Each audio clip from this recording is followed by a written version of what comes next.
Noong panahon ng ikalawang digmaang pandaigdig, isang Pilipinong sniper ang labis na nagpahirap sa mga sundalo ng Germany, kung saan ang Pilipino sniper na ito ay nagpatumba lang naman ng hindi bababa sa 400 mga kalaban. Sa bidyong ito ay sama-sama nating alamin ang istorya ng buhay ng purong Pilipinong sniper ng US Army na si Ramon Simpa Sobejano.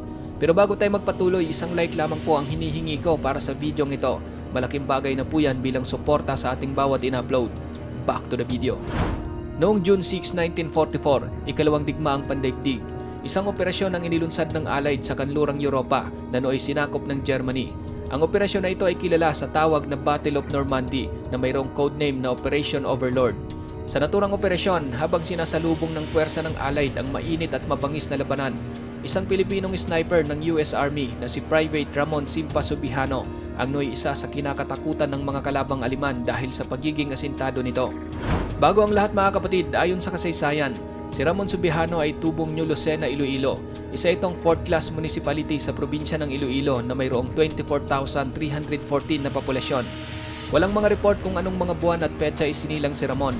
Ngunit ayon sa ating pananaliksik, isinilang ito noong 1905. Tulad ng isang tipikal na Pilipino, mahirap at talagang payak lamang ang naging buhay nitong si Ramon. Ngunit sa kabila ng kahirapan, patuloy niyang hinaharap at pilit nilalagpasan ang bawat hamon ng buhay. Matindi ang determinasyon ni Ramon mga kapatid na magkaroon ng maayos na buhay. Kaya naman kahit napakamapanganib, noong 1927 lakas loob siyang naglakbay mula Pilipinas papuntang Amerika, sakay ng isang cargo ship habang walang kamalay-malay ang mga tripulante nito. Ilang araw ding nasa barko si Ramon, hindi siya sumuko at hindi pinanghinaan ng loob hanggang sa matagumpay nitong narating ang Estados Unidos. Habang nasa US, iba't ibang trabaho ang kanyang pinasukan. Isa na roon ang pamamasukan niya sa isang barko at doon niya naranasan ang magkaroon ng maayos na pamumuhay. Naging tuloy-tuloy pa ang kanyang swerte. Katunayan, nanalo pa siya sa isang kasino ng tumataginting na $32,000 o mahigit ₱1.5 milyong. Sa mga panahon na iyon, hindi biro ang halaga na napanalunan ni Ramon. Idagdag mo pa ang kanyang maayos na sweldo mula sa kanyang pinagtatrabaho ang barko. Nagkaroon talaga siya ng kasaganaan sa buhay. Ngunit noong mga 1930 sa panahon ng Great Depression o malawakang krisis ng ekonomiya sa buong mundo, unti-unting naubos ang kanyang pera at maging ang kanyang sinasandalang trabaho ay nawala rin. Muling dinanas ni Ramon ang hirap ng buhay na masukan na lamang siya sa isang restaurant bilang isang busboy.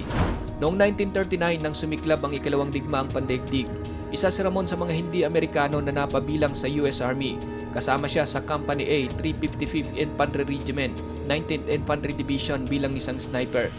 Pagsapit ng 1947, 37 taong gulang na siya noon at isa siya sa daan-daan libong sundalo ng Allied na naipadala sa Normandy Beach upang ilunsad ang Operation Overlord laban sa mga puwersa ng Germany na siyang umuukupa sa lugar. Sa naturang bakbakan, marami sa mga sundalo ng Allied gayon din sa mga kalabang Aliman ang nasawi. Ngunit nakasurvive doon si Ramon Sobejano. Doon niya rin unang pinamalas ang kanyang husay sa pag-asinta kung saan talaga namang pinangingilagan siya ng mga sundalo ng Germany. Maliban sa Normandy, naipadala rin si Sobejano at nakipagbakbakan sa iba't iba pang mga bansa gaya ng sa Hilagang France, the Netherlands, Ardennes at sa Rhineland, Germany. Sa bawat digmaan na nakakaharap ni Sobejano, palibhasa sa isang asintado, tanging sniper ang kanyang nagiging papel. Hindi umano nasasayang ang kanyang bawat bala na pinapaputok dahil tuwing kakalabitin niya ang kanyang gatilyo, bawat usok na lumalabas sa kanyang sandata ang kapalit noon na isang sundalong Aliman na bumubulagta. Sa bawat laban ni Sobejano, hindi lahat ng oras ay umaayon sa kanyang swerte. 4 na beses siyang naging wounded sa iba't ibang bakbakan dahil sa pagsabog mula sa artillery. Hindi pa kabilang ang muntikan niya ng pagkamatay dahil sa tama ng bayonet buhat sa isang hand-to-hand combat. Isa sa mga hindi malilimutan at kinabibiliban na tagumpay ni Sobejano sa isang labanan ay noong siya na lamang mag-isa sa kanilang unit ang tanging nabuhay. Nangyari iyon nang tambangan sila habang sinusuyod ang isang factory sa Germany.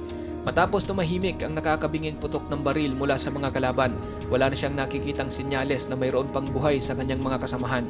Ngunit bilang isang sniper, nasa lihim at ligtas na posisyon si Sobejano na siya namang nagkaroon ng pagkakataon na asintado at tahimik ng pinuntirya ang bawat nakikitang kalaban. Maya-maya pa lakas loob niyang pinasok ang nasabing gusali kung saan doon naman umalingaw-ngaw ang putok mula sa isang machine gun at ilang mga granada. Ngunit nang ito'y humupa, 5 sundalong Aliman ang bumulagta. 6 ang naging sugatan at 37 ang kanyang pwersahang napasuko. Maliban doon kapatid, maraming laban pa ang kinasangkutan nitong si Sobejano at maraming kalaban pa ang nakatikim sa hagupit ng kanyang pagiging asintado. Sa pagtatapos ng digmaan, ayon sa datos, mahigit 400 mga sundalong Aleman ang kumpirmadong napatumba ng Pilipinong sniper. Sa husay, dedikasyon at kakaibang tapang ni Ramon Subihano, nagawaran ito hindi lang isa o dalawa at lalong hindi tatlo, kundi 17 mga medalya mula sa Amerika, gobyerno ng France, the Netherlands at Belgium. Maliban sa nasabing mga parangal, naipadala rin siya sa London para sa isang victory parade, kung saan humarap siya kay King George VI at Winston Churchill.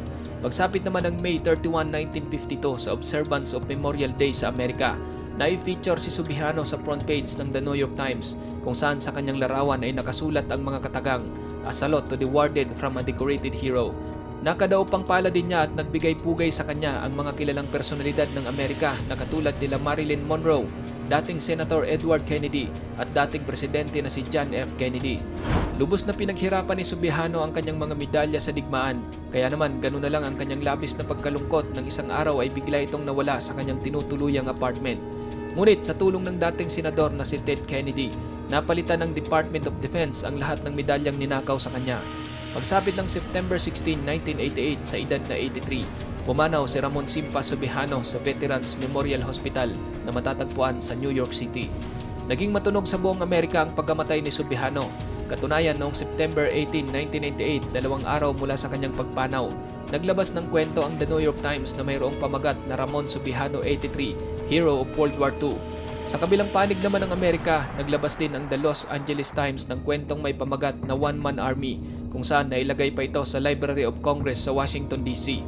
Si Ramon Subihano, mga kapatid, ay mayroon lamang 5'2" na tangkad. Ngunit bagaman sinasabing isang maliit, hindi naman matatawaran ang kanyang pagkakaroon ng malaki at napakatapang na puso.